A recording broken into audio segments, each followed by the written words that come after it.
एक दिन महबूब अलैहिस्सलाम फरमाने लगे, जन्नतियों की 360 खूबियां हैं, किसी में एक भी पाई जाए तो वो जन्नती है। तो हज़रत सिद्दीक अकबर हल्का सा बोले, का हुजूर मेरे अंदर भी कोई है? तो महबूब मुस्कुरा के फरमाने लगे, अबू बकर तेरे अंदर तो 360 सारी की सारी पाई जाती है और सारी तेरे अंदर जमा हो गई है। इतनी बड़ी हस्ती जनाब अबू बकर सिद्दीक की। और शौक किस तरह के? जनाब उमर कहते हैं, जब मैं खलीफा बना तो तीसरा दिन था, मेरे पास 3-4 छोटी छोटी बच्चियां आई, कहने लगे आप खलीफा है? कहा? कहने लगे उठो फिर हमारा टाइम हो गया। असर का वक्त था। तो कहा क्या टाइम हुआ? तो कहने लगी हम यतीम बच्चियां हैं, 6-7 बहनें हैं, अब्बा जी फौत हो गए, घर में 25-30 बकरियां हैं।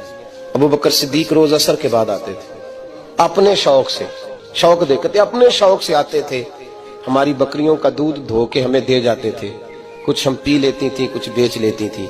सुना है अब आप उनके रास्ते पे चलेंगे, अगर आप खलीफा हैं तो चलिए ना, बकरियों का दूध धोना है, हम छोटी हैं बाकी बहनें घर में, चलो।